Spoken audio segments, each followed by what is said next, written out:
بصفتك بوبيست وشك متوقع من لاعبي مولودية باتنا أن يقدموا في مباراة الديربي يوم السبت؟ أول حاجة مرحبا بكم في ملعب نوفمبر باتنا.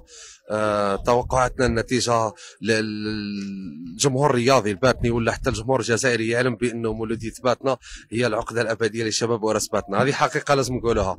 بس صح في القسم الوطني الثاني أن مدة ما تلاقيناش، نتوقعوا نتيجة باينة بلي حتربح المولودية كالعادة. بصح ماتش راح يكون صعيب، الماتش راح يكون صعيب بين طرفين، بس ان شاء الله 1-0 2-0 ان شاء الله. تقديم مولودية باتنا على ثبات نجاح الاداء في المباراة القادمة من انتصارات وحسمها للدوري الشتوي بالصدارة، هل يمكن نقول ان مولودية باتنا وضعت قدما في البطولة المحلية الأولى؟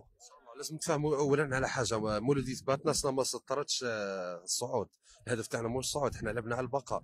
بصح ان شاء الله اذا راح نكملوا هكا لما لا كما يقولوا، يعني عادي احنا رانا نلعبوا ماتش بماتش، واذا كان الصعود ان شاء الله رانا قدامها ورانا عليها ان شاء الله، لازم نصعدوا عليها. لا لكن في محاجه للصعود احنا ما سطرناش، احنا صدرنا البقاء، الهدف تاعنا في القسم الوطني الثاني، ولما لا نصعدوا ان شاء الله القسم الوطني الاول. اعطيني رساله اخيره لجماهير شباب باتنا، لجماهير مولودية باتنا، في رساله اخويه بعيدا عن اي تعصب. احنا خاطينا التعصب، ان شاء الله تسود الروح الرياضيه بين شباب وراس باتنا، بين مولودية باتنا، وكما يقولوا لي ميار كيكان هكا، وان شاء الله تفوز مولودية باتنا ان شاء الله. ويعني الجماهير يعني بالطرفين قدام داربي، احنا لعبنا العام اللي فات لعبنا معاهم داربي في لاكوب، الحمد لله نخرجوا يلاقيو انصار شباب باتنا يقولوا لنا بصحتكم، احنا نقولوا لهم الفتره الجايه يعني عادي ما كانش العنف، يعني الحمد لله الحمد لله.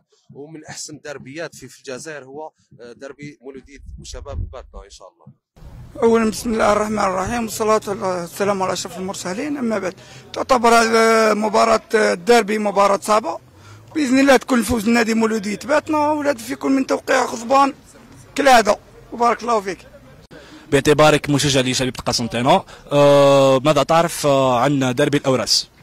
هو نورمالمون المولودية اللي ديما تربح، على حساب واش نعرفها، لا ما كذبنيش ربي لعبوا 39 ماتش، الكاب ربحت المولودية 8 هكا. شي ان شاء الله ربي يكون معاهم في زوج، وحنا رايحين نتفرجوا برك سما ماشي نروحوا مقابله بمقابله، نلعبوا المقابله هذه ان شاء الله معاهم نربحوا. انا قلت لك كيما موالفين، نخرجوا الاقب ونحاولوا اللاعبين ان شاء الله نديروا نتيجه، نزيدوا نلعبوا معاهم مقابله الكاس. نورمالمون ان شاء الله في الجيب، انا خاطر ما نشوف فيها ديما رابحين، مو هذه هي، وان شاء الله الفوز هذاك مكان، ربي يسهل الامور ان شاء الله. هاي